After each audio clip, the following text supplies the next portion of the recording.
I'm Jill, another member of Teague's Youth Service team. For those of you who know me, and you know that I love to read, I'd often come into hang time to read a few pages of whatever book we were reading at the time. But today, I wanted to share with you a really cool short story I found that I thought was perfect for right now. First, let's take a little bit of time and reflect on what Haley had talked to us about in her last video. She had asked how we were feeling, what we could do to make ourselves feel differently. So I was thinking, lately I've been feeling a little bored. What could I do? There's several cool things you can do, and I'm sure that we'll be sharing those with you as time goes on. But for today, I thought the best way to get over my boredom was to get on here and connect with you. So today, I'm bored. So I am checking in with you. So please, at any time you'd like to reach out, I'd love to hear from you all. The Fun They Had by Isaac Asimov. I hope you enjoy it. Margie even wrote about it that night in her diary. On the page headed May 17th, 2155, she wrote, "Today, Tommy found a real book." It was a very old book. Margie's grandfather once said that when he was a little boy, his grandfather told him that there was a time when all stories were printed on paper. They turned the pages, which were yellow and crinkly, and it was awfully funny to read words that stood still instead of moving the way they were supposed to, on a screen, you know. And then, when they turned back to the page before, it had the same words on it that it had when it had been there the first time. "Gee," said Tommy, "what a waste.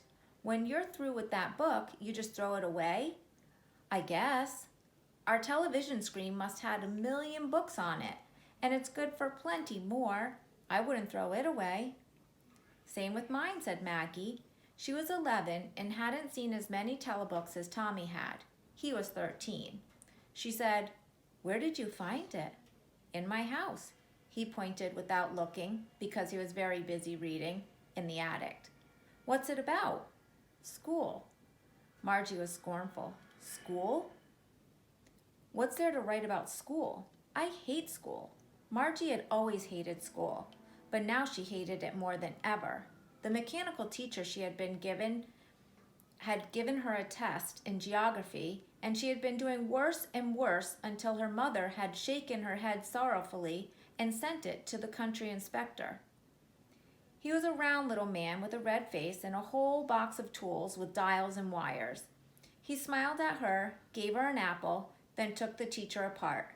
Margie had hoped he wouldn't know how to put it back together, but he knew how all right, and after an hour or so, there it was again, large and black and ugly, with a big screen on which all the lessons were shown and the questions were asked. That wasn't so bad. The part she hated most was the slot where she had to put her homework and test papers.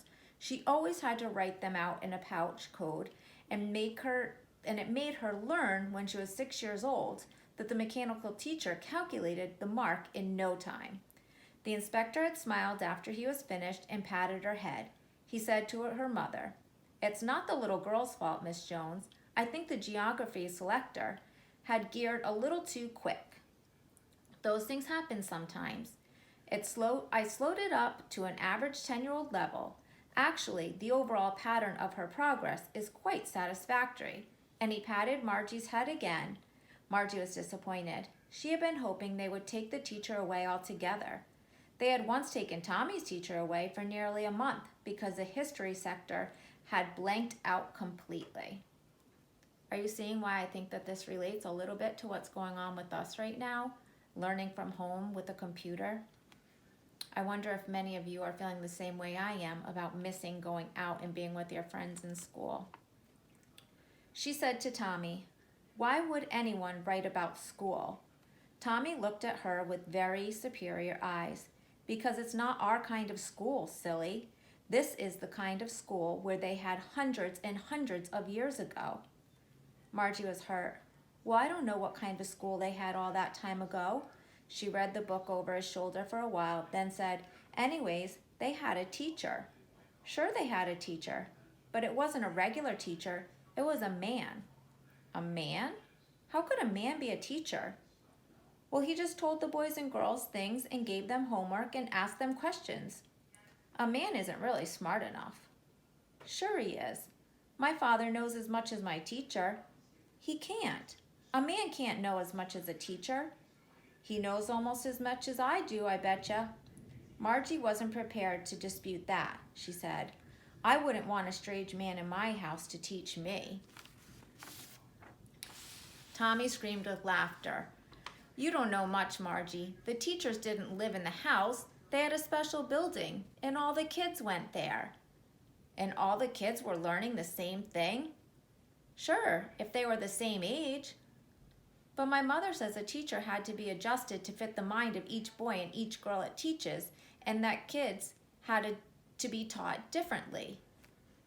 So true, all your teachers are teaching you all differently, aren't they? Just the same, they didn't do it that way then. If you don't like it, you don't have to read the book.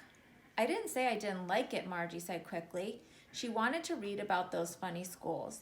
They weren't half finished when Margie's mom called, Margie, school. Margie looked up. Not yet, Mama. Now, said Mrs. Jones, and it's probably time for you too, Tommy. Margie said to Tommy, can I read the book some more with you after school? Maybe, he said nonchalantly. He walked away whistling, the dusty old book tucked beneath his arm. Margie went into the schoolroom. It was right next to her bedroom, and the mechanical teacher was on and waiting for her. It was always on the same time every day except for Saturday and Sunday, because her mother said little girls learned better if they learned at regular hours. The screen was lit up and it said, today's arithmetic lesson is on the addition of proper fractions. Please insert yesterday's homework in the slot. Margie did so with a sigh. She was thinking about the old schools they had when her grandfather's grandfather was a boy. All the kids from the whole neighborhood came, laughing and shouting to the schoolyard, singing together in the schoolroom, going home together at the end of the day. They learned the same things so that they could help one another on homework and talk about it. And the teachers were people. The mechanical teacher was flashing on the screen. When we all add fractions a half and a quarter, Margie was thinking about how kids must have loved it in the old days. She was thinking about all the fun they had. I'm pretty sure in no time at all we'll all be back together. I hope you all enjoyed that story as much as I did. Isn't it crazy how timely it is to right now? A couple other things I'm thinking of doing today to keep away from feeling so bored are maybe FaceTiming a couple of my friends, and I'm really hopeful that the rain will stop this afternoon because I'd like to go out and do some sidewalk chalk or some art on my driveway. Have you all heard about how a lot of people throughout the country are coming up with messages for their driveway? So if I'm able to do that this afternoon, I'm definitely gonna hop back on here and share that with you. Talk to you soon. Yay, there's a break in the weather. I can't wait to put my message out there. Best thing about it is, if it doesn't come out the way I want, it's just gonna wash away anyways. So it's a great way for my first try.